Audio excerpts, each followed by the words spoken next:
Bună ziua și ne bucurăm că ne întâlnim astăzi după o nouă provocare. Aceasta a fost zilele trecute concursul Matemaniada. Prima ediție din Matemaniada. Ne bucurăm că ați venit în număr atât de mare și ați acceptat provocarea noastră. De ce un nou concurs de matematică? Pentru că sunt atâtea concursuri de matematică. Și de ce oare de matematică? Până la urmă ar trebui să ne gândim ce construim împreună. Noi, profesorii și dumneavoastră, părinții, pentru copii. Grija noastră importantă și a oricărei societăți trebuie să fie, de fapt, acești copii care, peste ceva timp, ne vor privi în ochi, într-un anumit fel. Dorim să creăm niște minți. Ce fel de creiere creăm pentru viitor? Trebuie să ne gândim că abilitățile lor cognitive depind de o arhitectură emoțională solidă. Emoțiile conduc lumea copiilor. Și noi suntem încă într-un sistem de educație care este centrat pe recompensarea rezolvitorului de probleme. Însă, în viață, până la urmă, problemele își schimbă datele din mers. Datele problemelor se schimbă din mers. Cum facem astfel încât copilul să fie bine și emoțional, dar și cognitiv, cu aceste provocări ale problemelor? Am dorit ca prin aceste concursuri și prin această legătură a noastră cu dumneavoastră să ajungem la inimile copiilor, dar și ale părinților, astfel încât și dumneavoastră să aveți grijă de modul în care abordați un nou concurs, astfel încât copilul să știe că este doar o provocare de învățare și că nu este teama că nu va ști. Ce nu va ști? Un lucru pe care poate să-l greșească, pe care nu l-a învățat și îl poate învăța. Învățați-i pe copii că orice concurs este o provocare frumoasă, o curiozitate, iar curiozitatea conduce evoluția. Subiectele concursului nostru poate nu au fost cele mai simple, poate unele au fost mai simple, unele mai complicate. Însă am vrut să vă provocăm astfel încât să gândiți. O să începem cu primul exercițiu de la clasa a 3-a, matematică. Și primul nostru exercițiu sună așa. Pe axa numerelor naturale, un număr este vecin al unui număr, al numărului 2040, dar și vecin al unui vecin al numărului 236. Pentru că am spus că scriem numerele pe axa numerelor. Iată, am desenat axa numerelor, se află aici numărul 236 și numărul 240. Ce număr este vecin al celor două numere? Constatăm pe axă că acest număr este clar, 238. Nouă ne cere care este suma cifrelor acestui număr și suma cifrelor va fi 13. În aceste exerciții observați că trebuie citit cu foarte mare atenție textul. De foarte multe ori, un singur cuvânt dintr-un text de matematică schimbă absolut întreg textul. În perioada aceasta în care literația este atât de importantă pentru copii, venim în întâmpinarea acestora și cu citirea corectă a textelor problemelor care formează atenție și cunoaștere. Aceasta a fost problema numărul 1. Problema numărul 2. Problema numărul 2 are următorul text. Anul acesta, atenție, anul 2023, Plușii a primit de la profesorul Mati o culegere, din care va lucra pentru concursul, evident, Matemaniada. Din 18 februarie, el a început să lucreze din culegere în fiecare zi și a terminat pe 17 martie. Din 18 februarie a început să lucreze, deci, atenție, da? Întrebat de profesor cât timp a lucrat din culegere, ce răspuns poate da Mati? În primul rând, trebuie să fim foarte atenți la faptul că ne referim la anul 2023. Anul 2023 nu a fost un an bisect. Copiii au scris la școală, în caiete, data. Sunt convinsă că învățătorii au vorbit despre anul bisect, despre anul în care luna februarie are 29 de zile. În cazul nostru, dacă va începe pe 18 februarie și lucrează toată luna februarie, pentru că ne spune că va termina pe 17 martie, pe 28 februarie este tot o zi în care el lucrează. Ne gândim care este acest interval. Intervalul de zile între 18 și 28 februarie. De multe ori copiii consideră rapid, greșind, că avem 28 minus 18 este acea perioadă. Însă, în cazul acesta, vor scădea ziua 18 și va fi o zi în minus. Nu uităm să adăugăm 1 pentru a ști clar care este acest interval. În momentul acesta observăm că avem 11 zile în februarie. Doar că ele lucrează și în martie. De la 1 martie până pe 17 martie. Avem un alt interval. De la 1 până la 17. Sunt de fapt numerele consecutive în intervalul 1-17 și atunci vor fi încă 17 zile.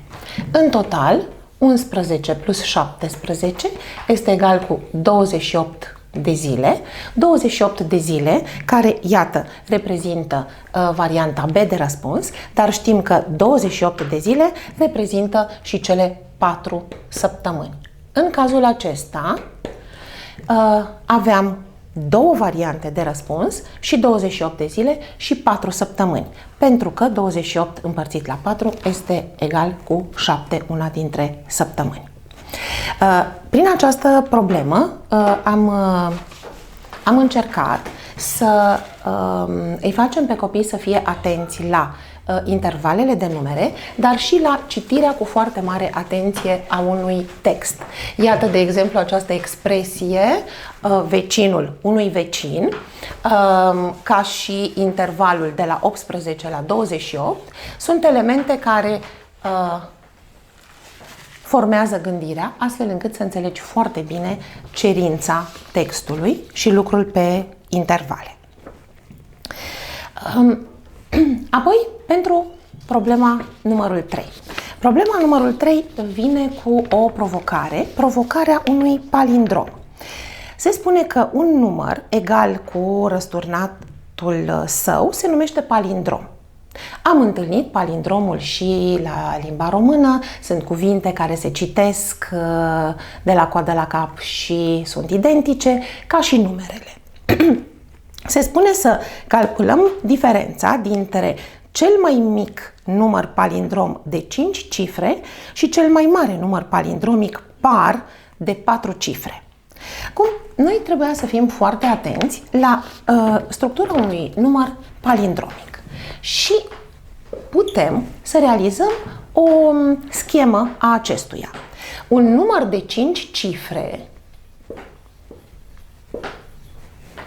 palindrom are această structură, astfel încât prima și ultima cifră să fie întotdeauna egale. La lucrul acesta trebuie să fie copiii foarte atenți. Gândind care este ultima cifră, vor ști că și prima este identică. Apoi, a doua cifră din număr, cifra zecilor cu cifra sutelor, cu cifra miilor, iar cifra sutelor poate să fie în mijloc la un număr de 5 cifre diferită. Poate fi cifra A diferită, cifra care reprezintă numărul A, diferită de B sau de C. Doar că ele pot să fie egale, cele din mijloc, în cazul în care, iată, ca și în concursul, în subiectul nostru, ni se solicită cel mai mic număr sub forma aceasta de palindrom. Și atunci, ultima cifră și prima cifră trebuie să fie egale, ele vor fi egale cu 1, ca numărul să fie cel mai mic posibil, iar în mijloc cifra 0, ca numărul să fie cel mai mic posibil.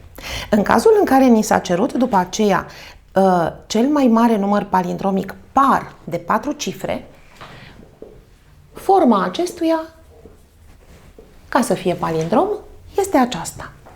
Dacă ni se spune cuvântul par și cuvântul par este cuvânt cheie, în cazul acesta trebuie să ne gândim că ultima cifră este 8. Fiind sub formă de palindrom, și prima cifră va fi 8. Dar ni se spune să fie cel mai mare posibil. Fiind cel mai mare posibil, cifrele din mijloc vor fi de fiecare dată 9. Pentru că am cerut diferența, vom realiza diferența dintre 1001 și 8998. De asemenea, aici fiind un exercițiu în care copiii trebuie să fie atenți la împrumut, astfel încât să nu greșească atunci când avem scăderea dintr-un descăzut care conține multe zerouri. Și rezultatul va fi 1003. Exercițiul acesta cu palindrom, de asemenea, era un exercițiu de citire cu foarte mare atenție a enunțului. Copiii pot scrie această schemă sau pot gândi, de fapt, întotdeauna ultima și prima cifră. Atunci când un număr este par și este palindrom, ultima cifră este pară și atunci și prima cifră va fi identică, tot un număr par. În acest exercițiu, evident, copiii sunt provocați să și calculeze corect într-o scădere cu multe zerouri la descăzut. Pentru exercițiul 4. Exercițiul 4 este un exercițiu cu un șir de numere consecutive. Se dă un șir de numere consecutive 50, 51, 52, puncte, puncte, iar noi am scris ultimele două numere, 99 și 100. Se spune să calculăm produsul cifrelor celui mai mic număr din șir, care are mai multe numere înaintea lui în șir, deci mai mici decât el, decât după el, numere mai mari decât el. Pentru ca să știm ce număr din șirul acesta are mai multe numere înainte decât numerele de după, ar trebui să ne gândim logic că ar trebui să cunoaștem numărul din mijlocul acestui șir. Ca un șir să aibă un număr în mijloc, trebuie să aibă un număr impar de numere. Vă dau un exemplu. Un exemplu pe șir mic. Ceea ce pot realiza și copiii atunci când nu înțeleg foarte bine un exercițiu cu numere mari, își pot da singuri un exemplu cu numere mici și să meargă pe principiul descoperirii. Numărul din mijloc este 9. Iată, ce legătură există între numărul din mijloc și capetele șirului? Noi observăm că în cazul acesta sunt două numere înainte și două numere după. Deci, așa cum am avea noi textul problemei, numărul care ar avea cel mai mic număr posibil, care ar avea mai multe numere înainte decât după, este numărul care urmează imediat după cel din mijlocul șirului. Ce observăm aici? Observăm faptul că suma capetelor 7 plus 11 este egal cu 18, iar 9 este exact jumătatea. Așa că vă voi învăța un astfel de artificiu. Cum putem să aflăm jumătatea șirului, adică numărul din mijloc? Evident că voi aici puteți să scrieți numerele sau să aflați câte numere sunt în șir și apoi să vă dați seama că există un număr impar de numere și avem un număr în mijloc. Dar cea mai simplă variantă pe care o învățăm cu această ocazie este să adunăm, să realizăm suma dintre 50 și 100, adică 150, suma capetelor, și să împărțim la 2. Și în cazul acesta, noi vom observa că numărul din mijlocul șirului este 75.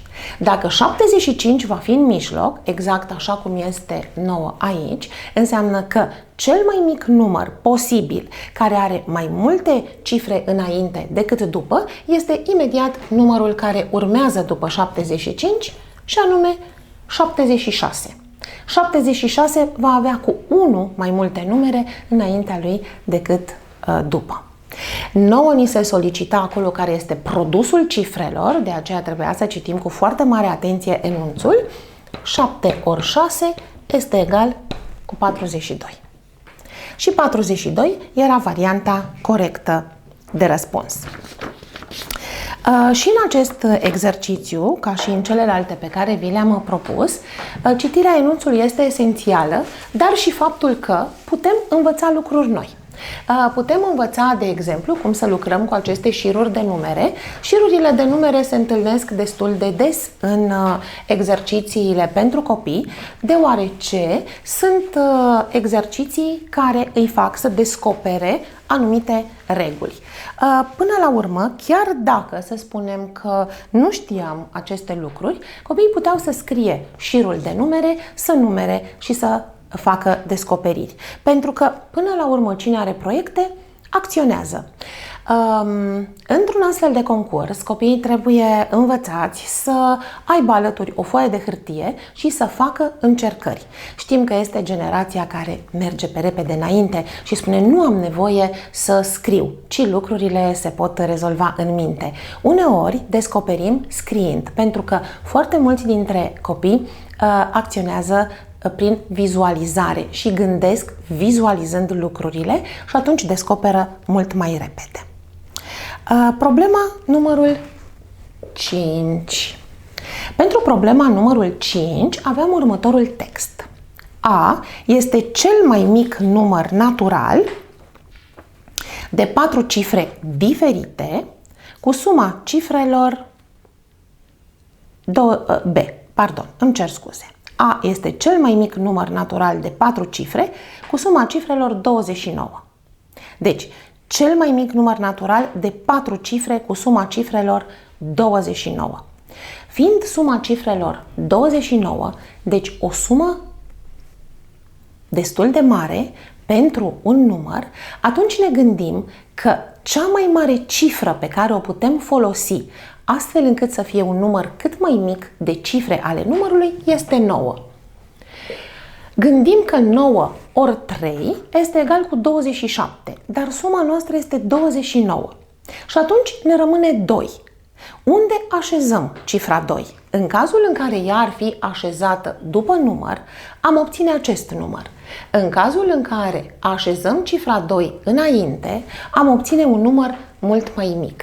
Așa că mare atenție la acel rest, la acea cifră. Este adăugată înainte, astfel încât numărul să fie cel mai mic posibil. Apoi, ni se spune că B este cel mai mare număr natural de 4 cifre diferite cu suma cifrelor 29. În cazul acesta,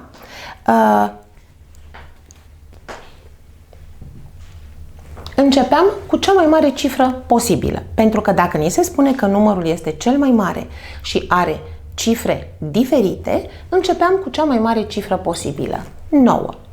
Pentru a fi cifre diferite, folosim cifrele consecutive, observăm că mai avem nevoie doar de 5 și adăugăm această cifră. Ne verificăm suma, 17 plus 12 este egal cu 29 și observăm că cifrele sunt diferite, că numărul începe cu cifra 9 și atunci este cel mai mare posibil și am adăugat ultima cifră astfel încât convenabil să mergem la suma pe care ne-o dorim. Ni se cerea în schimb care este diferența. Diferența acestor numere o aflăm prin scădere.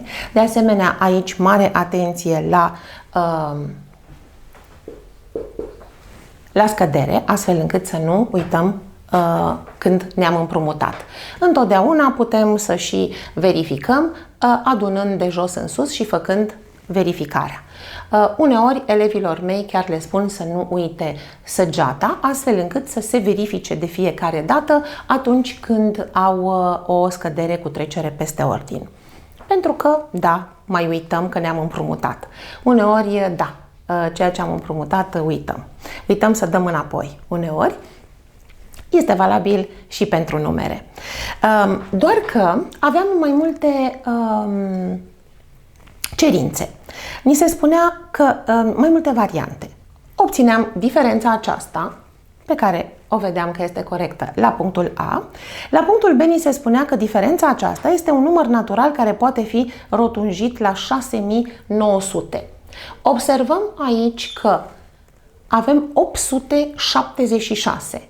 Numărul 876 trece de jumătatea intervalului de 850 și atunci poate fi rotunjit la 6900, deci aveam și varianta B corectă și observam că la punctul D ni se spune că diferența este un număr natural care se poate rotunji și la 7000. Observăm că numărul este 6876, adică un număr care trece de jumătatea intervalului 6500, deci se poate rotunji și la 7000. În cazul acesta aveam 3 variante de răspuns: A, B și D. Era de asemenea un exercițiu în care trebuia să citim cu atenție toate variantele de răspuns, nu să ne limităm la găsirea numărului corect, 6876, și să trecem mai departe. Într-adevăr, o nouă provocare. Provocările noastre, observați că includ și partea de citire a enunțului, dar și partea de calcul, care este esențială pentru că o singură cifră normal schimbă absolut orice. Și nu numai aici în exercițiile de matematică. La exercițiul 6 am vorbit despre un personaj pe care îl folosesc de multe ori atunci când predau partea de numerație, atunci când în predare introducem și poveștile din mitologia egipteană, pentru că, da, copiilor le plac foarte mult poveștile. Și aflăm în aceste povești despre zeul cifrelor. Se spune că acesta a decorat coloanele din templu scriind toate numerele naturale de 3 cifre, cu toate cifrele impare și exact 2 cifre sunt egale. Deci toate sunt impare și doar 2 cifre sunt egale. Aici foarte mare atenție, fără a repeta vreun număr. Adică fără a repeta numerele pe care le scrie. Fiecare număr este scris o singură dată, nu fiecare cifră, ci fiecare număr din șir, iar coloanele vor fi decorate.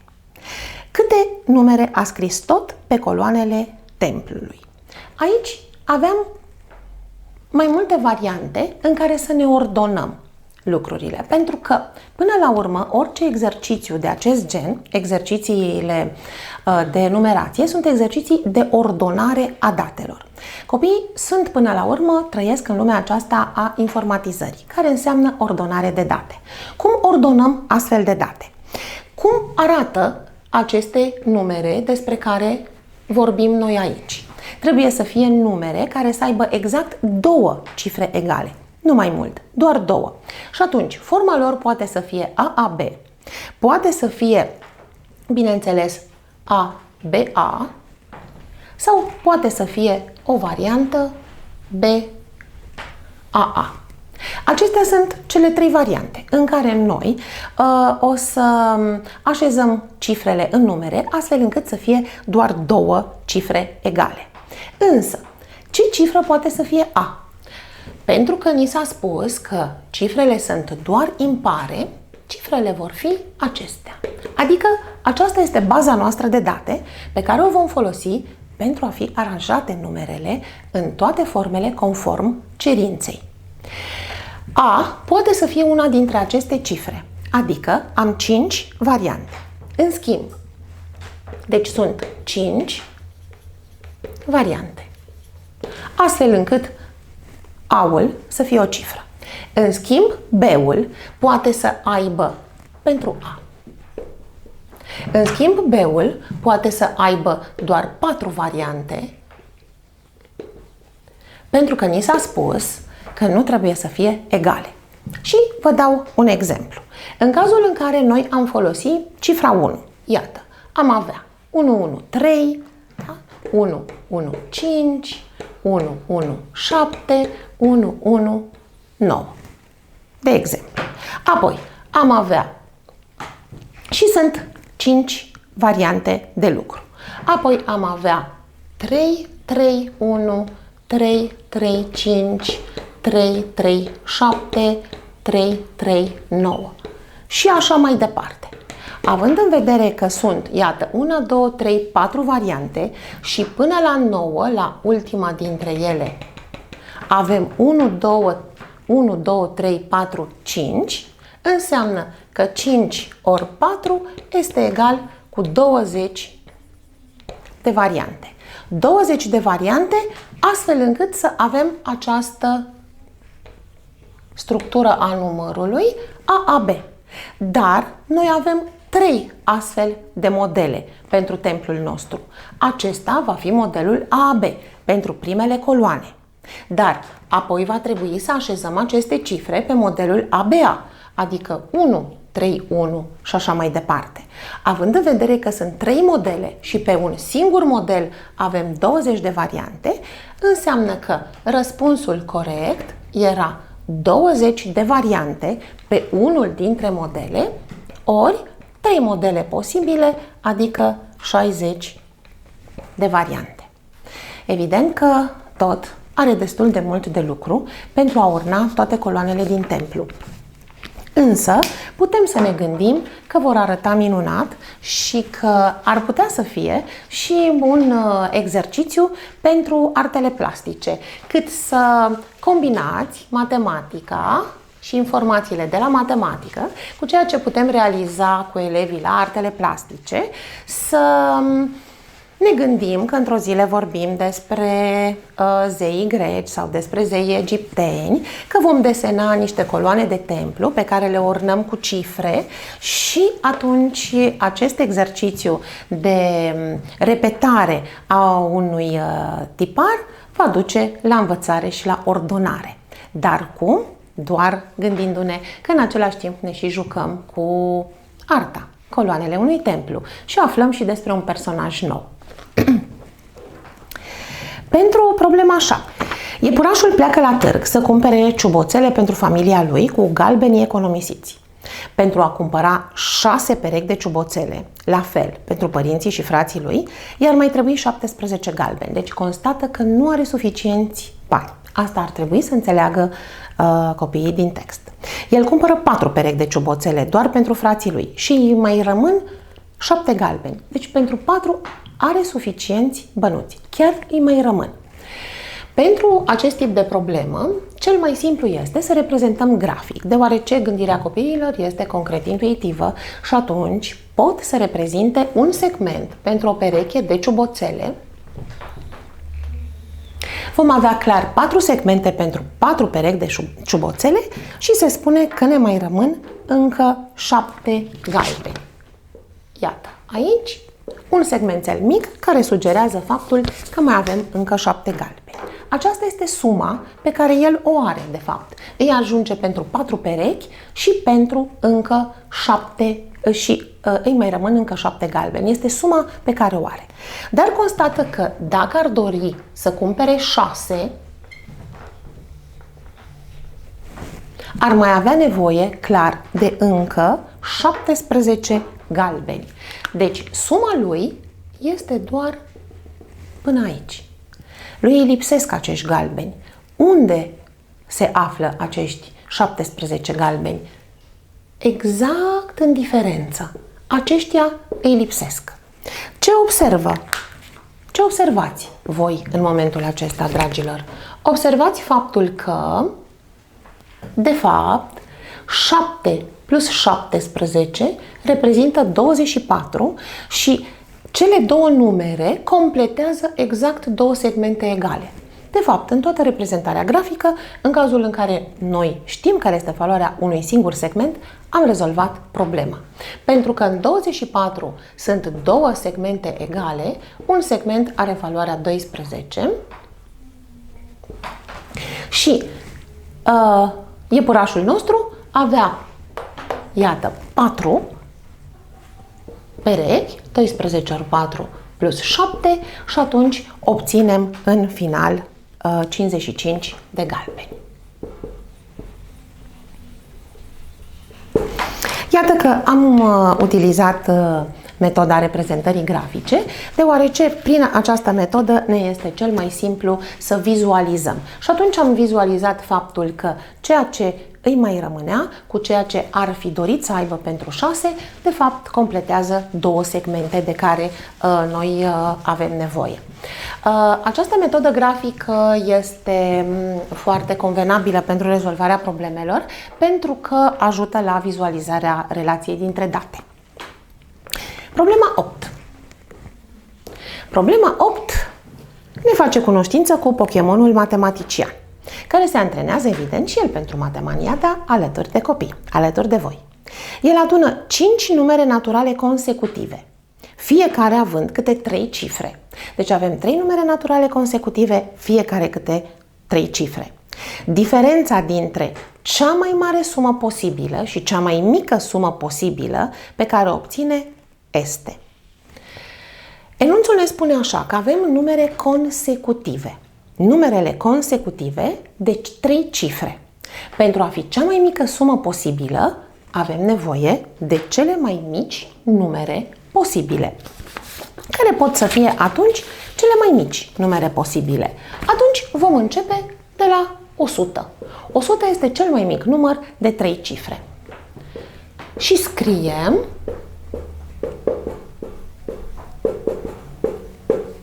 și vom scrie 5 numere naturale consecutive, de la 100 până la 104. Și aceasta este cea mai mică sumă posibilă. Ca să realizăm suma, cel mai simplu este să ne dăm seama la descompunerea numerelor. 100, 101 este de fapt alcătuit din 100 plus 1, 100 plus 2, 100 plus 3 și 100 plus 4. Constatăm că de fapt este numărul 100 de 5 ori plus suma numerelor de la 1 la 4, adică plus 10. Și este egal cu 510. Cum vom proceda în cazul în care avem cea mai mare sumă posibilă? Pentru cea mai mare sumă posibilă trebuie să alegem cele mai mari numere posibile. Pentru a ne fi mai ușor, putem să începem de la cel mai mare și să scriem numerele descrescător. Doar să aveți grijă 98, 9, 8, 7, 6, să aveți grijă să scrieți exact 5 numere. 1, 2, 3, 4, avem 5 numere în cazul acesta. Evident că puteți să realizați adunarea și punând numerele unele sub altele. Ați obosit? Sper că nu. Sau nu foarte tare. Pentru că am ajuns la problema numărul 9. Matemaniadus primește o provocare din partea prietenilor săi pasionați de numere. Trebuie să scrie cu ajutorul a 38 de bețe, folosindu-le pe absolut toate, numerele cu cifre romane învățate. Atenție! Voi ați învățat la școală aceste semne. Imaginați-vă că fiecare semn este alcătuit cu ajutorul bețelor. Aici folosim un bețișor, aici două, aici încă două. Și trebuie să le scrie pornind crescător de la 1, fără să repete vreun număr. De exemplu, numărul... Aveați acolo un exemplu.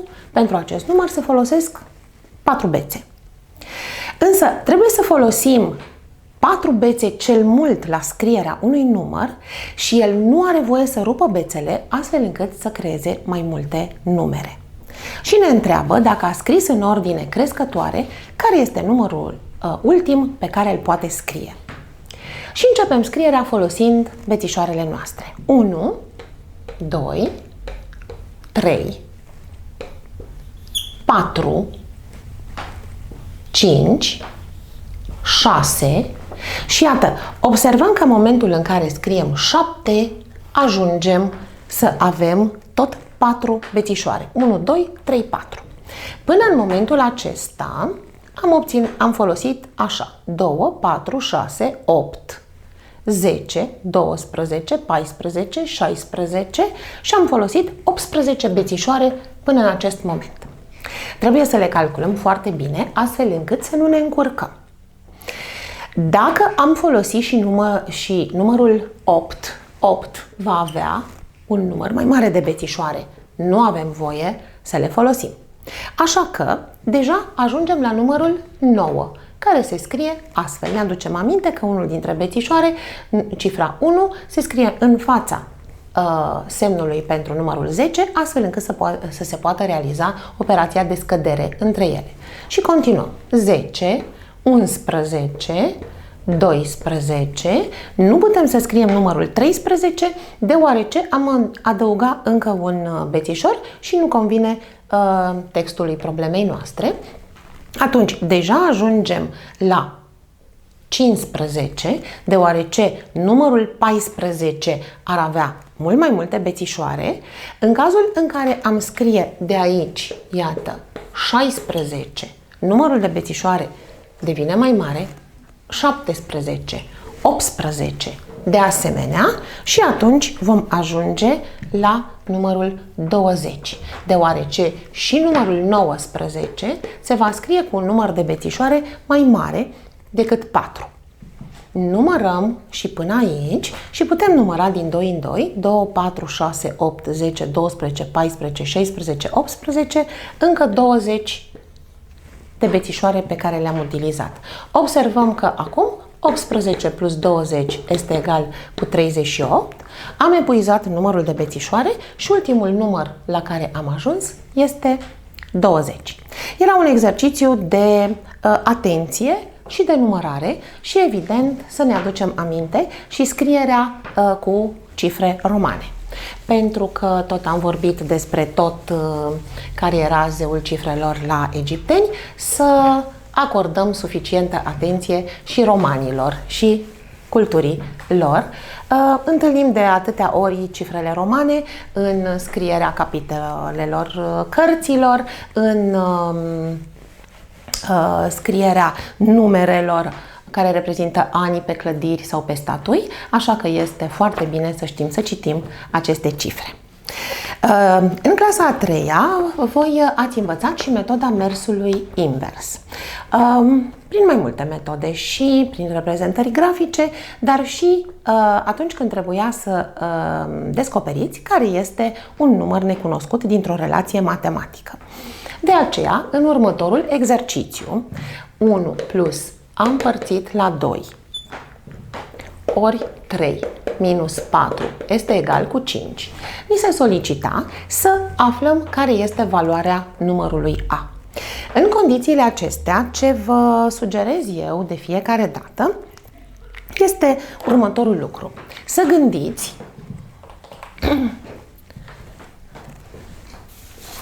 gândiți de fiecare dată ca și când acest exercițiu ar fi o cetate. Pentru a ajunge să intrați în această cetate, trebuie să eliminați câte un număr venind din afara acesteia. Cel mai bine ar fi să gândim astfel. Eliminăm întâi și întâi numărul 4, astfel încât să fie dat afară unul dintre soldați. Observați că, de fapt, se formează o relație de nivel de clasa 1. Cât minus 4 este egal cu 5. Astfel încât nu va mai fi nevoie să notăm tot ceea ce se află înainte cu o anumită literă și să încărcăm exercițiul. Doar am înconjurat soldatul pe care eventual dorim să îl eliminăm, cel care este corect în eliminare, și observăm cât minus 4 este egal cu 5, 9. Pentru a ajunge în cetatea noastră, mai avem încă un soldat care o păzește, acesta. Și atunci putem gândi de asemenea, cât ori 3 este egal cu 9.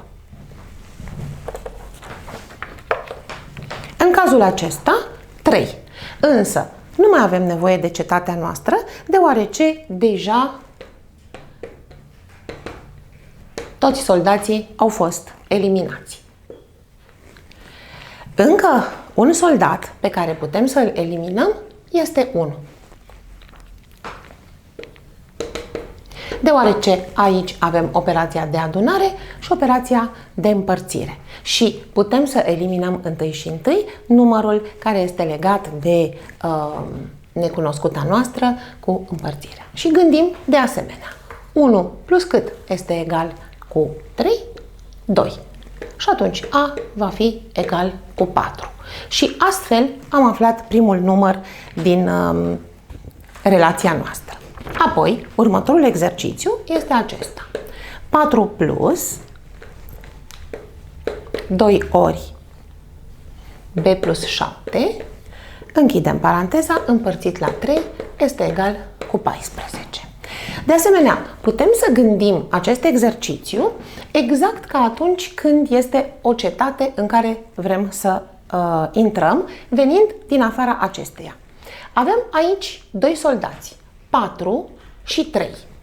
Avem soldatul 4, care este legat de exercițiul nostru cu ajutorul adunării și putem atunci să ne gândim că acesta poate fi eliminat primul. Vom gândi de asemenea ca mai devreme cel mai simplu. 4 plus cât este egal cu 14 și obținem 2 ori B plus 7 împărțit la 3. 4 plus cât este egal cu 14? 4 plus 10.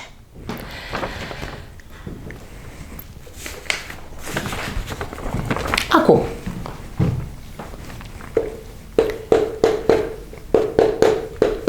observăm apoi din nou că se formează un exercițiu foarte simplu.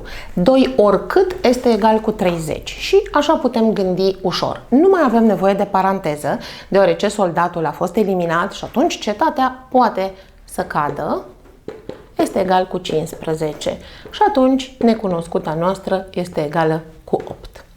Deci avem două numere, A și B. Acum, pentru a ni se testa atenția, ni se dădeau următoarele exerciții. A plus A împărțit la B este egal cu 1, este adevărat și noi trebuia doar să înlocuim. 4 plus 4 împărțit, iată, la 8 este egal cu 1, ceea ce este perfect adevărat. Și am avut o relație adevărată. Testându-le, observăm că și B nu va fi o relație adevărată, deoarece A ori A este egal cu 16 minus 8, nu convine, și avem relația de la C, B împărțit la A plus B împărțit la A este egal cu 4, înlocuim 8 împărțit la 4 plus 8 împărțit la 4 este egal cu 2 plus 2 este egal cu 4, ceea ce este perfect adevărat. Iar pentru D, pentru că aici aveam 3 variante corecte de răspuns, B ori B împărțit la A ori A ori A. Trebuie să obținem rezultatul 1. Înlocuind 8 ori 8 împărțit la 4 ori 4 ori 4, adică 64 împărțit la 64 este egal cu 1, ceea ce era perfect adevărat. Deci, în acest exercițiu trebuia să aplicăm metoda mersului invers, metoda mersului înapoi pentru aflarea unui număr necunoscut. Aici, bineînțeles că sunteți învățați diferite metode de către profesorii voștri. Eu am ales să nu folosim încă alte litere în plus pentru a încărca relația și pentru a da alte denumiri relațiilor care rămân, ci doar de a înconjura numărul pe care dorim să îl eliminăm și apoi să gândim pur și simplu exercițiul ca și când ar fi un exercițiu de aflarea unui număr necunoscut, doar cu două numere și să simplificăm foarte mult modul în care gândim. Următoarea problemă, într-adevăr, ne provoacă, având în vedere că, da, săptămâna aceasta știm că a fost și Ziua Internațională a Matematicii. A fost ziua numărului pi, care coincide cu ziua de naștere a lui Albert Einstein. Și Albert Einstein ne-a învățat că totul este relativ. Și norocul este relativ, ca și ghinionul. Nu se știe, odată norocul dintr-o zi poate să fie ghinionul din altă zi, sau norocul unuia poate să fie ghinionul altuia. Să vedem de ce spunem lucrul acesta pentru următoarea problemă. Vaiana a pus într-o casetă 8 diamante, 15 safire și 18 agate, toate șlefuite cu aceeași formă și cu aceeași dimensiune. Care este cel mai mic număr de pietre, pe care îl poate scoate Vaiana din casetă fără să se uite, astfel încât să fie sigură? Iar iată, cuvântul cheie al acestei probleme este siguranța. Că a scos cel puțin 8 pietre de același fel.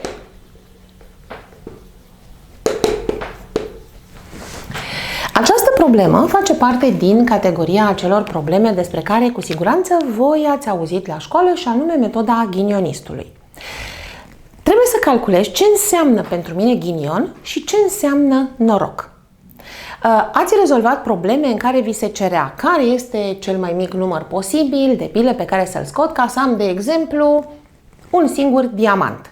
Și atunci mă gândeam așa: norocul pentru mine îl constituie diamantul pe care l-aș scoate, iar ghinionul celelalte tipuri de pietre.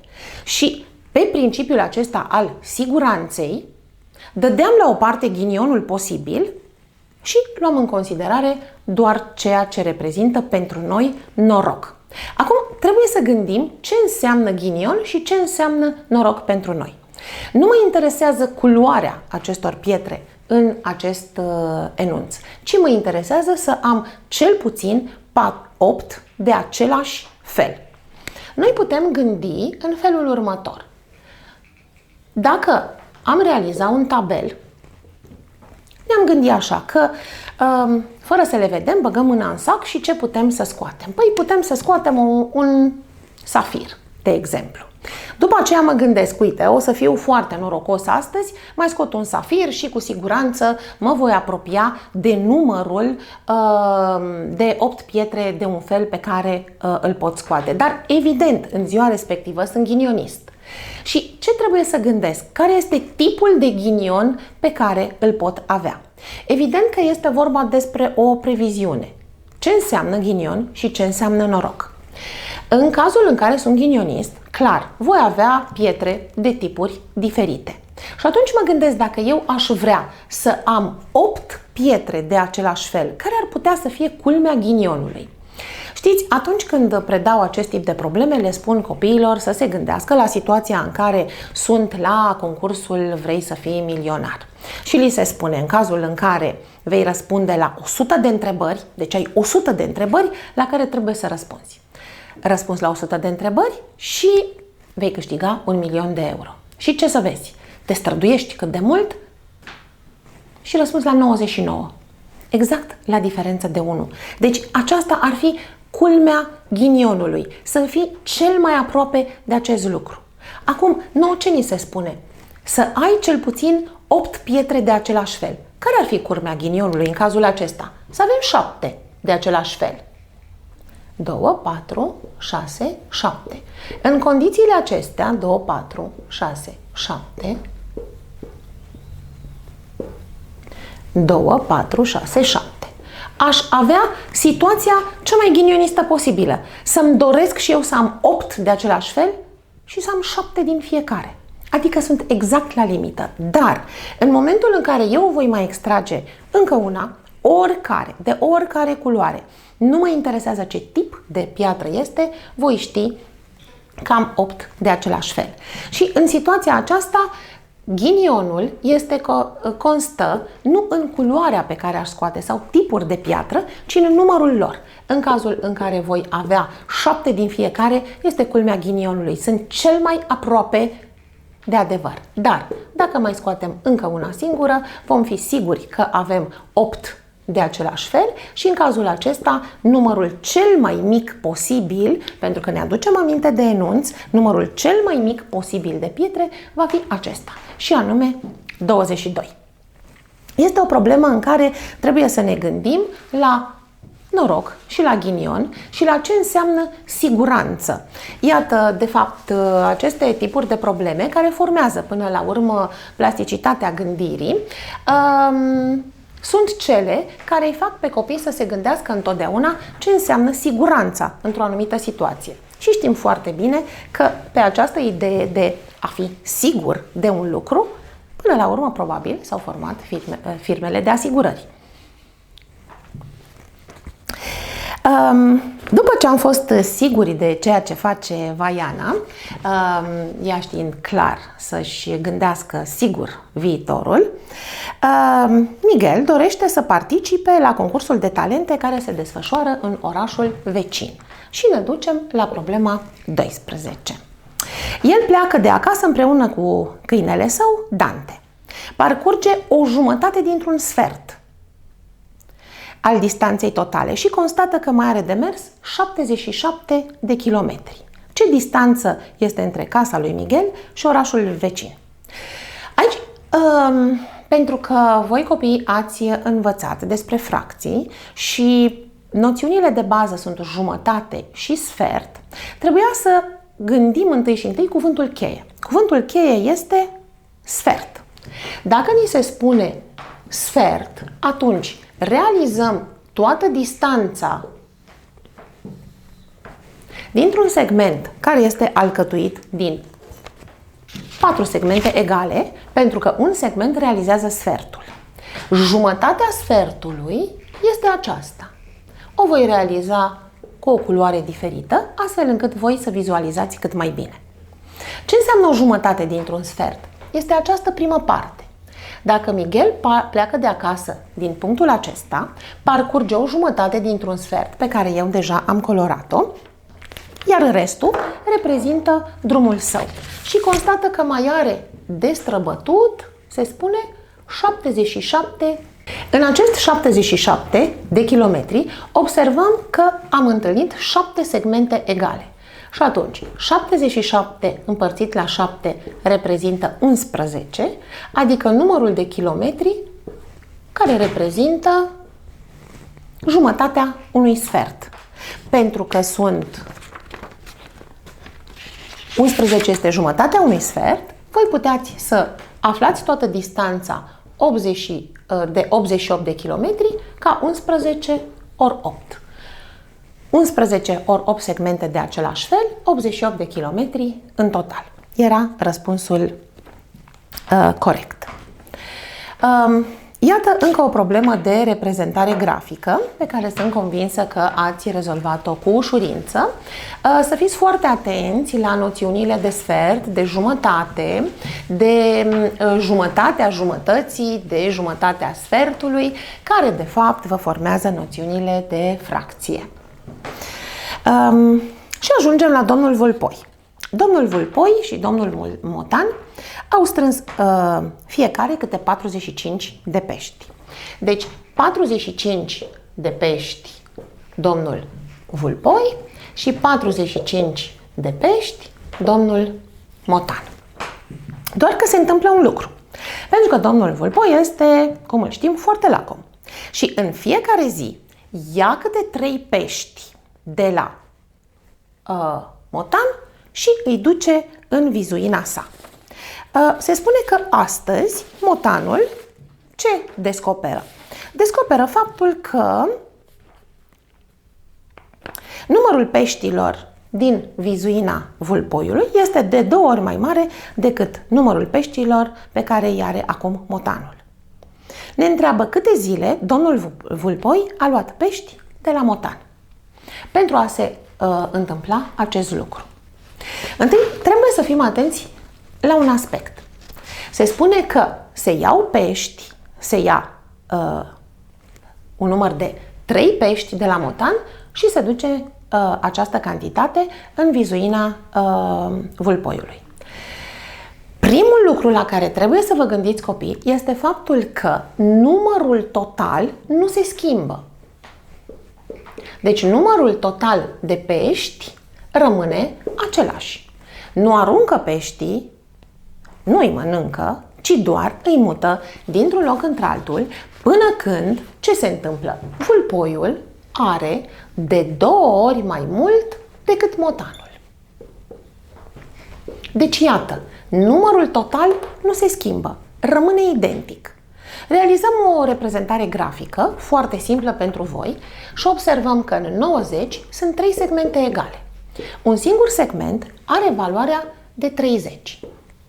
În cazul acesta, deci la sfârșitul operațiunii aceleia de a muta peștii dintr-un loc într-altul, în loc de 45, vulpoiul nostru are 60 și în loc de 45, motanul nostru are 30.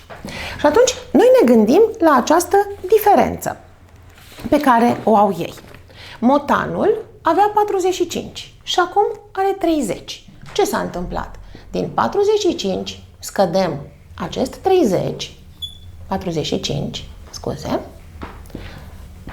15. Păi îi lipsesc 15 pești. 15 pești lipsesc.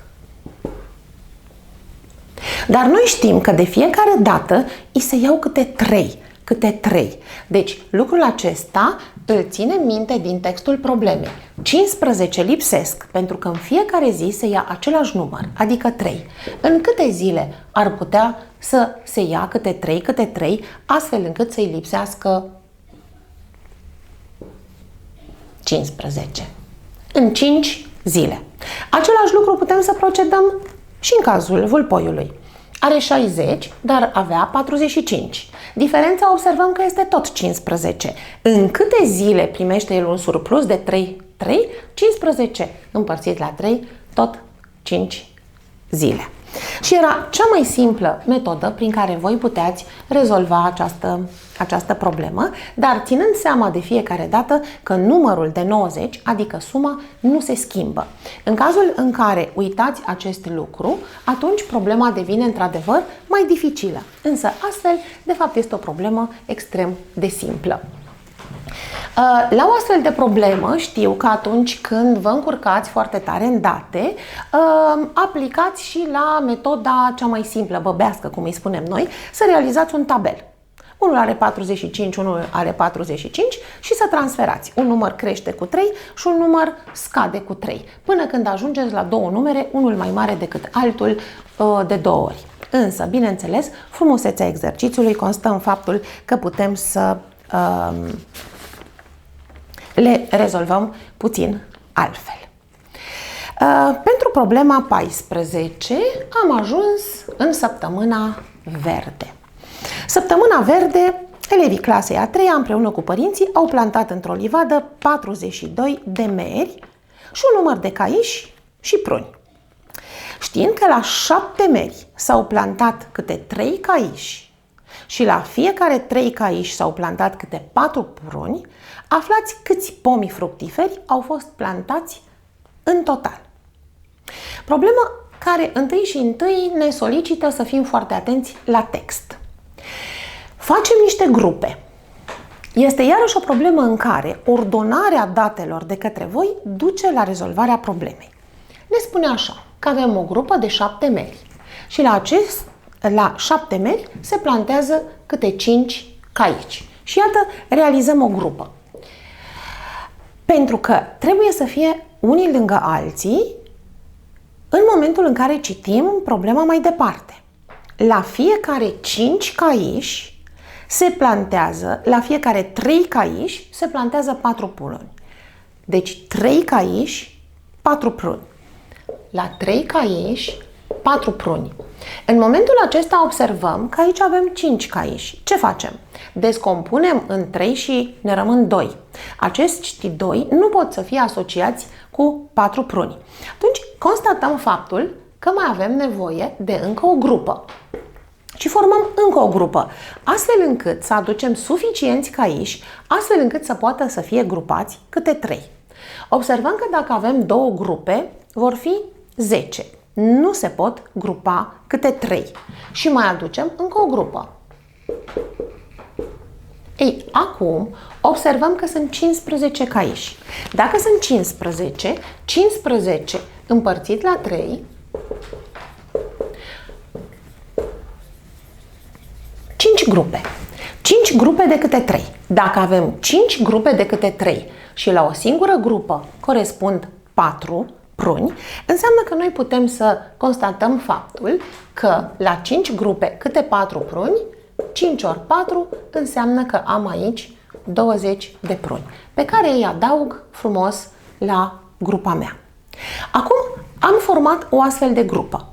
Citind problema mai departe, ni se atrage atenția asupra faptului că sunt 42 de meri. Ne ducem la datele pe care le-am reprezentat și observăm că aici avem 21 de meri. Dar 42 reprezintă 42 împărțit la 21 este egal cu 2. Înseamnă că de fapt avem nevoie de două astfel de grupe pentru ca 21 plus 21 să ne ducă la numărul de 42 de meri. Cu această ocazie observăm că această dată, 42 de meri, ne ajută să descoperim numărul grupelor. Într-o astfel de grupă avem, după cum vedeți, 21 de meri. Dacă sunt două grupe, ne gândim că avem 21 ori 2 plus câți caiși sunt într-o grupă? Sunt 15 și vom avea 15 ori 2 plus 20 de pruni și vom avea 20 ori 2. Și rezultatul final este 112 pomi. Este o problemă în care grupăm datele și făcând grupe constatăm că putem să numărăm mult mai ușor. Toată provocarea consta în această dată a problemei, unde aveam 5 caiși și la 3 caiși aveam un astfel de grup. Deci puteți să adăugați astfel încât numărul total să se împartă exact la 3 ca să puteți realiza aceste grupe. O astfel de problemă se realizează făcând o schemă vizuală atunci când voi vedeți grupele și lucrați cu aceste grupe, vă este mult mai ușor.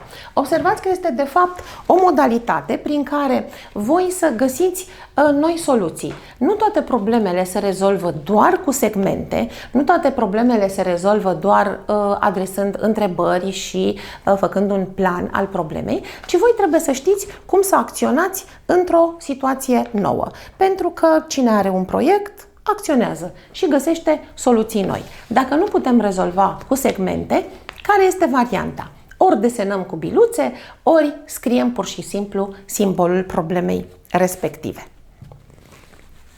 Și așa am ajuns la problema 15. Problema 15 este o problemă în care ni se spune despre numărul paginilor unei cărți și cifrele care sunt folosite pentru numerotarea paginilor unei cărți. Această problemă este tot o problemă de șiruri de numere, dar trebuie să fim atenți că acestea fac parte din paginarea unei cărți. Pinocchio curios răsfoiește abecedarul. El numără câte cifre de 5 apar în total în numerele folosite pentru paginarea cărții. Atenție, numerotarea începe de la 1 și obține 18 cifre. 18 cifre, 5. Mă întreabă câte pagini poate avea abecedarul lui Pinocchio. Și mai aveați acolo o atenționare. O carte e alcătuită din file. Deci, mare atenție, o carte este alcătuită din file, iar o filă are 2 pagini. Deci, chiar dacă avem un număr impar de file, numărul impar ori 2 ne va da ca rezultat tot un număr par. Deci, ultima pagină a unei cărți nu poate să fie decât un număr par. Și haideți să căutăm, să facem și noi căutarea de 5-uri. Întâi, prima pagină care are cifra 5 este evident 5. 5, apoi în 15, în 25, în 35 și în 45. Ce observăm? Aici că avem câte? 1, 2, 3, 4, 5, deocamdată 5 cifre de 5. Deocamdată. Avem 5 cifre 5.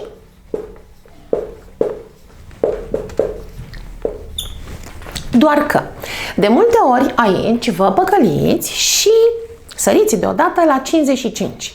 Nu uitați că 5 poate să fie și cifră a zecilor. În numerele 50, 51, 52, 53, 55 și intenționat îl scriu până la pagina 59. Ce se întâmplă în această situație? Noi observăm aici că dacă am înconjura cifra 5 și observăm cu mare atenție cifrele rămase, astfel încât să nu trebuiască să mai numărăm sau să scriem întreg șirul, observăm că ni se formează un șir de numere consecutive de la 0 până la 9. De la 0 până la 9 știm foarte bine că sunt 10 numere.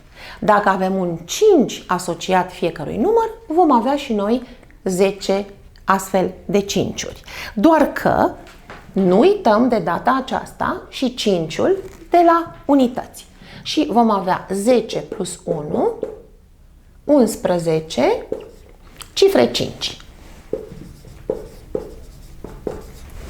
Au fost 5 cifre 5 și încă 11 cifre 5. Ne apropiem. Înseamnă că mai avem nevoie încă de 65, 75, care sunt tot cifre 5. Avem până acum 5 cifre, avem în total 16, 17, 18 cifre 5. Deci am ajuns la rezultatul cerut în problemă. Suntem la 18-a cifră 5, dar ultimul număr este 75. Este posibil ca noi să ne păcălim și să constatăm că 75 nu este în variantele de răspuns. Da? Următorul număr care ar conține 5 este clar 85. De ce? Pentru că știm foarte bine că ultima pagină a unei cărți nu poate să fie 75, pentru că este un număr impar. Și ne gândim, ce numere urmează? Păi, 76 ar putea să fie ultima pagină a cărții, 78 ca număr par ar putea să fie 80, 82, 84, 86 mai departe, dar nu mai convine pentru că ne-am duce mai departe. Și iată, în variantele voastre aveați 76, aveați 84, aveați 80 și 78, care pot fi ultima pagină a cărții noastre. Deci, mare atenție la un astfel de text de problemă. Ultima pagină a unei cărți nu poate să fie decât un număr par.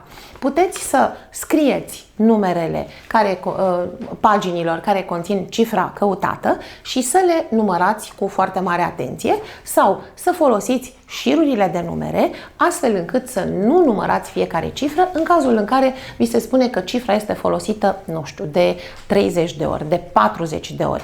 Vom folosi șirurile de numere astfel încât să nu numărăm pur și simplu fiecare cifră în parte. Dar ce reținem din această problemă este faptul că, iată, aveam acolo toate variantele de răspuns, deoarece toate erau numere pare mai mici decât 85, acolo unde ne apărea a 19-a cifră 5, care nu convenea situației noastre. Bun. Și am ajuns la problema 16. Problema 16 ne spune povestea vrăjitoarei Circe, care apare în Odiseea. Este vrăjitoarea pe insula căreia a poposit la un moment dat Ulise și știm, dacă ați auzit povestea, că ea putea să transforme oamenii în animale. De aceea, pe insula sa se aflau mai multe animale. În curtea palatului erau 83 de animale și se spune că acestea erau tigri și maimuțe. S-a supărat, evident, într-o zi pe maimuțe și hotărăște să scape de acestea și să schimbe câte 7 maimuțe cu câte 3 tigri. Deci, schimbă 7 maimuțe cu câte 3 tigri. Probabil că pe acestea le duce pe o altă insulă, astfel încât să nu o mai necăjească. După mai multe astfel de schimburi, îi rămân 47 de tigri și, ce să vezi, nicio maimuță. Și ne întreabă câte maimuțe avea vrăjitoarea. Știu că a fost o problemă provocatoare pentru voi, considerând că va avea o rezolvare extrem de dificilă. Însă, haideți să privim datele problemei cu foarte mare atenție. Și voi trebuie să acționați. Știți, precum a făcut Alexandru cel Mare cu nodul gordian. A văzut acolo o situație care era extrem de dificilă. Ce a făcut? A luat sabia și a tăiat nodul. Astfel încât o astfel de problemă la care voi considerați că datele problemei sunt foarte încurcate și ce avem de făcut? Ce avem de făcut? Cea mai simplă soluție. Să realizăm o scădere. Ne spune că sunt 83 de animale, da? 83. Schimbă 7 maimuțe. Asta înseamnă că ea dă 7 maimuțe din total, dar aduce 3 tigri. Și iată că aceasta este prima operație foarte simplă pe care voi o puteți realiza. Din 83, dă 7 maimuțe, deci minus 7 plus 3 aduce tigri. Ce observați voi? Obțineți 79. Cum este numărul acesta? 79. În momentul în care se face un astfel de schimb, din 83 scazi 7 și adun 3, observăm că 79 este un număr care scade cu 4. Dacă ați face experimentul mai departe, ați observa că iarăși din 79 scade 7 și adună 3. Ce observăm? Că obținem 75. Iarăși observăm că scade numărul cu 4. Înseamnă că face mai departe vrăjitoarea noastră atâtea operații de genul acesta, încât până la urmă ajunge, cum ne spune problema, să fie 47 de tigri și nicio maimuță, dar făcându-se de fiecare dată această operație. A scăzut 7 și a adunat 3. Ce observăm noi în acest caz? Că am pornit de la 83 de animale și am ajuns la 47, realizând în permanență aceste schimburi. Primul lucru pe care îl observăm este faptul că diferența este de 36 de animale din momentul în care am pornit schimburile până la sfârșit. Însă, ne gândim logic că la fiecare schimb pierde câte 4.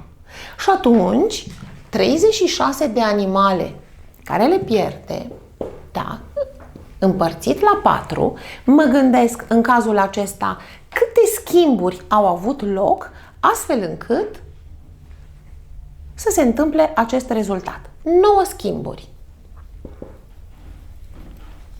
Dar întrebarea problemei era câte maimuțe erau la început. În cazul în care noi ne uităm cu foarte mare atenție pe schema pe care am realizat-o, observăm aici grupele de maimuțe care sunt schimbate. 7, 7, 7. Dacă noi am ști de câte ori este repetat acest număr, știm numărul de maimuțe. Pentru că aici se face ultimul schimb. Și iată că tocmai am aflat. Se fac 9 schimburi. Deci în acest șir sunt 9 ori 7 este egal cu 63 de maimuțe la început. Deci asta, iată, o problemă care putea să pară foarte dificilă pentru început, putea să pară de nerezolvat cu niște pași sau cu reprezentare grafică sau cu ce poate că ați mai încercat voi, se putea realiza punând mâna pe creion și făcând prima operație. Adică am 83, scad 7 și pun 3. Și după aceea, dacă ați fi încercat, deci cu puțin curaj, să vedem ce se întâmplă mai departe, ați fi observat că de fiecare dată numărul scade cu 4. Acest lucru este de fapt esența problemei. Vedeți, de multe ori când greșim într-o problemă, atunci când ceva nu iese bine și greșim, într-adevăr, suntem frustrați de lucrul acesta și uneori renunțați. Trebuie să ne gândim foarte bine ce facem în momentul în care simțim nevoia să renunțăm. Nicio problemă până la urmă nu poate să fie rezolvată cu mintea celui care a creat-o. Deci voi găsiți o altă soluție. Dacă ceva nu a mers, schimbați metoda și cu siguranță găsiți o altă variantă. Dar nu renunțați, ci încercați. Cam aceasta a fost provocarea unei astfel de probleme, care vedeți că până la urmă are o soluție extrem de simplă, pornind de la o operație matematică pe care o realizați cu multă ușurință. Doar că, repetând măcar o dată sau de 2 ori această operație, ați fi constatat o regulă care vă rezolva problema. Pentru problema 17, mergem în cartea pe care o iubiți atât de mult, și anume Alice în Țara Minunilor. La petrecerea dată în cinstea lui Alice, iepurele alb a pregătit pentru toți participanții, inclusiv el și Alice, fructe, astfel încât un pepene este la 4 persoane. Deci avem un pepene la 4 persoane. Și putem să realizăm un desen. Acestea sunt persoanele, 4 persoane, și mi se spune că am un pepene la 4 persoane. De asemenea, aici, cel mai bine este să realizați o schemă a problemei care să vă ajute să vizualizați aceste grupe. Avem un pepene la 4 persoane. Apoi, sunt câte 2 rodii la fiecare persoană. 2 rodii la fiecare persoană. Este o problemă la care, dacă vizualizați cu atenție această grupă, constatați că numărul total de fructe este 9. Avem 9 fructe în acest grup. Ni se spune în problemă că sunt în total 72 de fructe. 72 de fructe grupate în acest mod. Atunci, 72 împărțit la 9 și o să observăm că aceste persoane stau în câte? În 8 grupe. Într-o astfel de grupă sunt doar 4 persoane. Și atunci 8 ori 4 este egal cu 32 de persoane. Problema era simplă din punctul acesta de vedere, că dacă voi realizați un desen care să vă ajute să vizualizați relațiile dintre numere și ajungeți la ideea de grupe realizate, observăm cu atenție grupa de 9, 72 împărțit la câte sunt în grupă, aflăm numărul de grupe. Nu uităm că avem acolo 4 persoane într-o grupă, 8 ori 4, 32.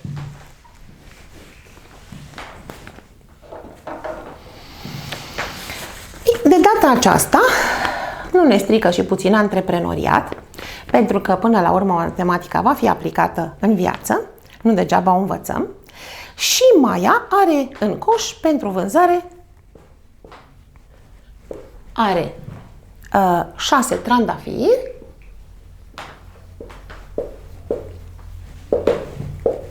și are și 4 crini. Se spune că prețul pentru un trandafir este de 12 lei și prețul pentru un singur crin este de 7 lei. Deci, florile au prețuri diferite. Evident că vânzând aceste flori, ea poate să obțină o sumă de bani. Însă, ea se hotărăște, pentru că florile s-au cam supărat. Crinul a considerat că este subevaluat pentru frumusețea lui și pentru că a avut o discuție cu florile și acestea au considerat că sunt egale ca frumusețe și merită același preț, ea se gândește să pună același preț pentru orice floare, crin sau trandafir. Însă, cu toate acestea, nu vrea să piardă bani și dorește să obțină aceeași sumă de bani pe cele 10 flori ca în cazul în care ar fi primit-o după vânzarea florilor cu prețul inițial. Ce facem în condițiile acestea? Ca să nici nu pierdem bani, dar să și respectăm dorința florilor. Întâi și întâi ne gândim câți bani am obține în cazul în care am vinde florile cu prețul respectiv, ca să putem după aceea să negociem cu ele cum să procedăm. Avem 6 trandafiri, 6 ori 12, 4 crini, 4 ori 7 și constatăm, făcând un calcul, dacă 72 plus 28 am obține 100 de lei. Deci acesta ar fi prețul pe care l-am obține pe aceste flori. Numai că trebuie să respectăm și dorința florilor noastre.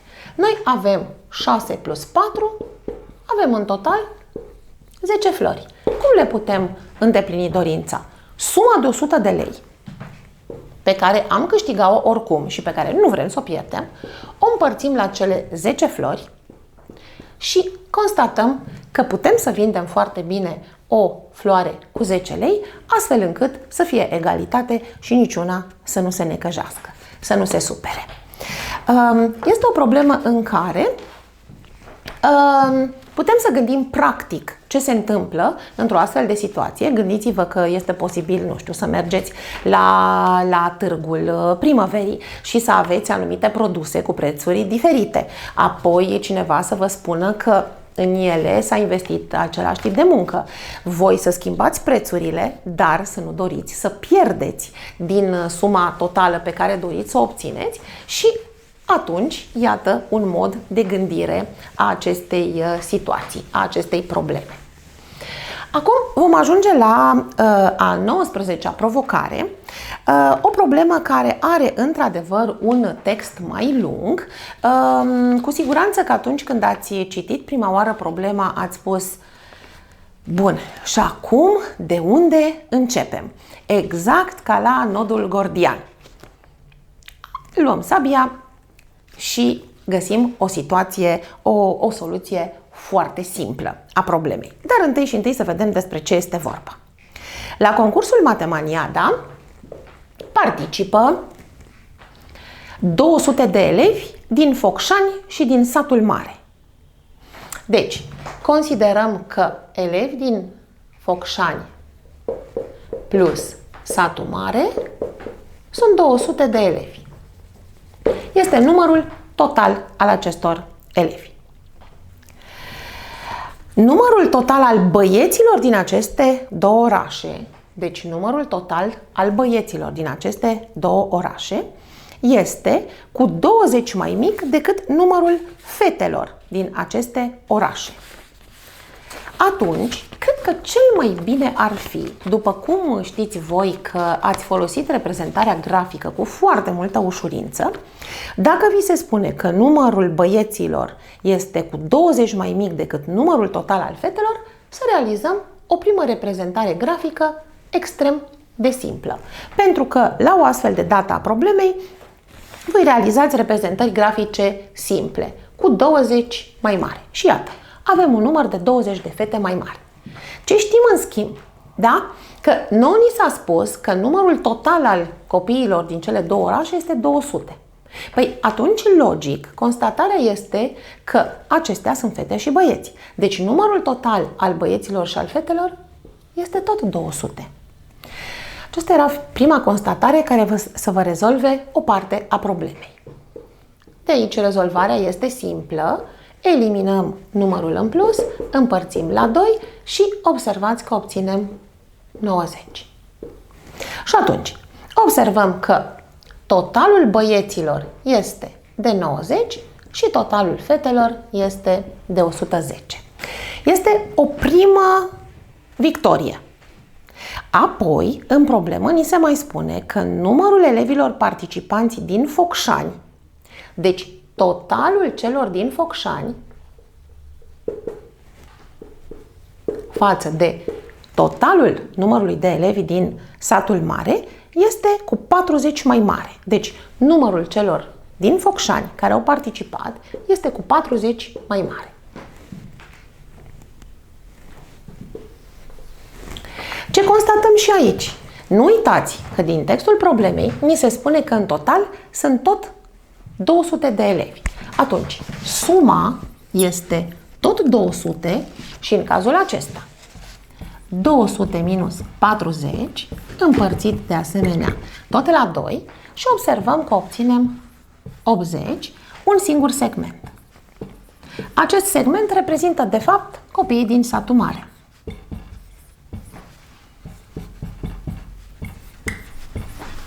Iarăși avem două date importante.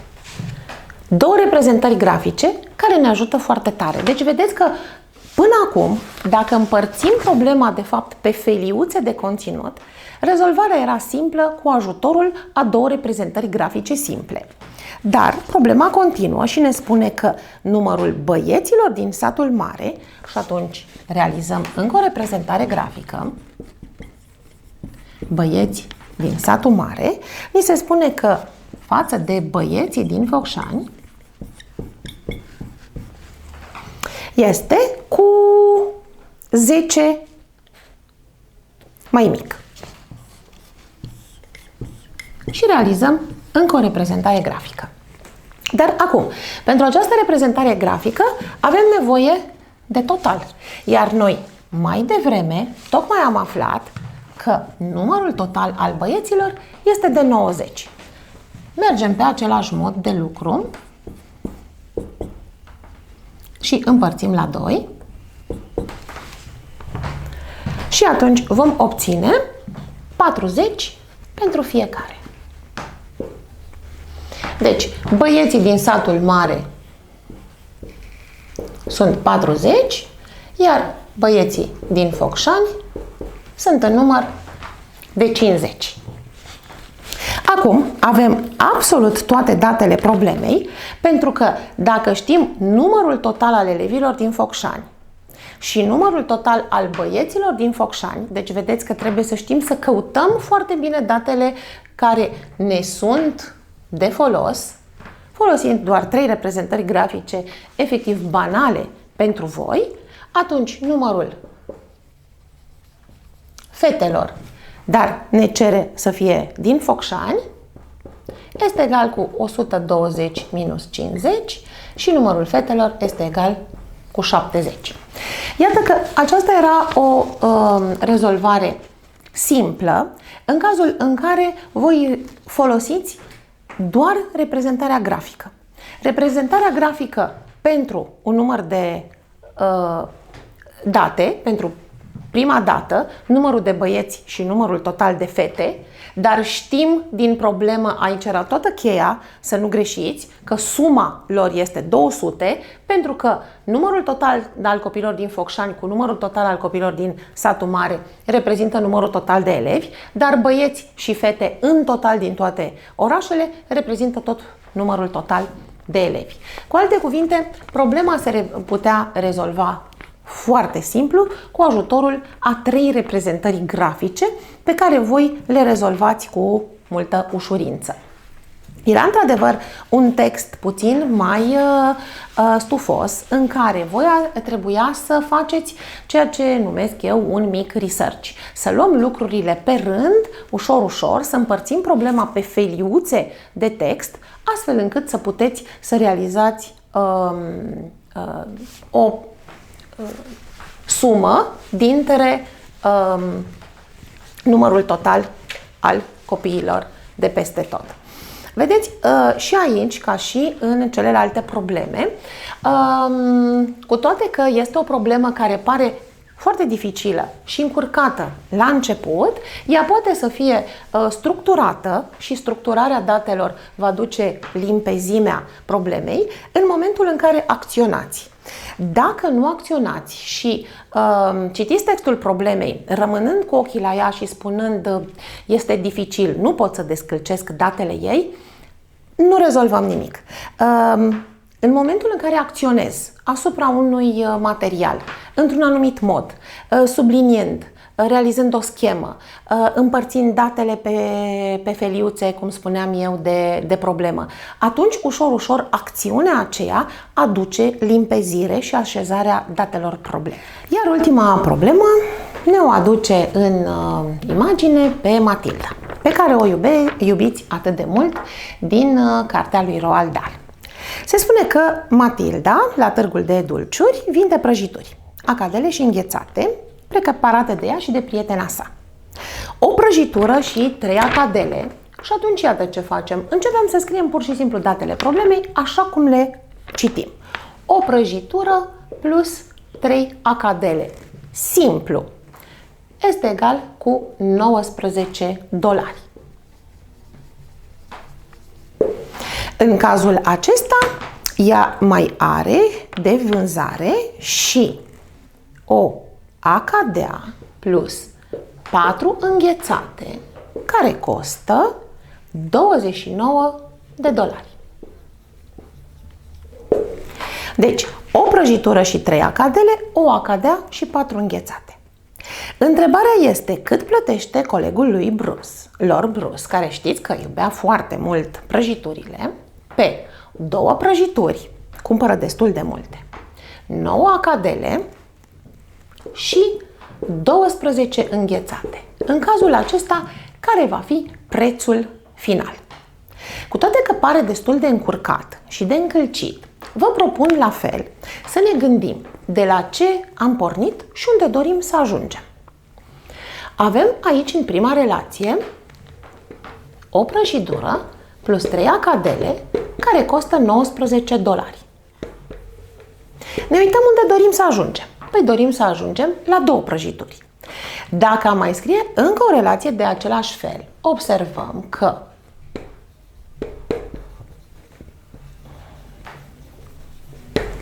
ajungem fix la cantitatea pe care ne-o dorim, adică cele 2 prăjituri. Din relația noastră sunt deja bifate. Dar în cele 2 relații avem doar 6 acadele și noi avem nevoie de 9 plus 12 înghețate. Observăm că a doua relație are o singură acadea și începem să completăm. Dar dacă am adăugat noi aici o acadea cu 4 înghețate, adică această relație, o să obținem încă... Am văzut că am completat deocamdată 7. Până la 9 mai avem nevoie de încă o acadea, dar acadeaua vine împreună cu cele 4 înghețate, deci încă $29. Și avem acum 6, 7, 8. Până la 9, ceea ce dorim noi, mai avem nevoie încă de o acadea. Și atunci acadeaua vine aici cu înghețatele aferente. Și noi pur și simplu ce am făcut, dragilor? Am scris relațiile unele sub altele, completând până acolo unde dorim să ajungem. Avem nevoie de 9. Iată, le-am completat 9. Însă observăm că se mai întâmplă ceva care ne folosește foarte tare. Aici apar exact 4 ori 3, 12 înghețate, exact ce avem noi nevoie. Deci, avem 2 relații 19 plus 29 ori 3 și calculând obțineți $125.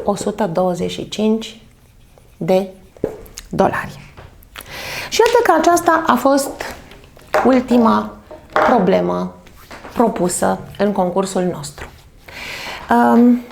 Ce ne dorim noi este ca voi să le considerați ca niște provocări. Și împreună cu părinții voștri, pentru că știu că v-au stat alături în concurs sau ați discutat despre concurs împreună cu dumnealor, dar și cu profesorii la școală, să discutați și relația aceasta cu greșeala. Pentru că atunci când rezolvi o problemă, este limpede că poți și greși. Știți că greșeala își are rostul ei în învățare. Să nu vă fie teamă de învățare și să nu vă fie teamă de greșeală. Și îi sfătuiesc pe părinți să vă susțină. O greșeală realizată într-un exercițiu, chiar dacă era ea banală, poate să vină din faptul că aveam emoții, faptul că nu am citit bine datele, faptul că nu știam încă ceva, dar ne dorim să învățăm, așa că învățați să greșiți repede și bine, astfel încât să aveți mai mult timp pentru a învăța, acum în epoca aceasta a confortului, când ni se spune fă totul ca să fii sigur. Haideți să învățăm noi, în momentul acesta, că orice eroare te face să înțelegi și să înveți. Ne-am bucurat să fi fost un exercițiu bun de învățare pentru voi și să participați cu drag și data viitoare și să nu fi învățat împreună cu noi doar matematică, ci și modul în care să abordați aceste lucruri frumoase pentru voi. Învățare plăcută mai departe!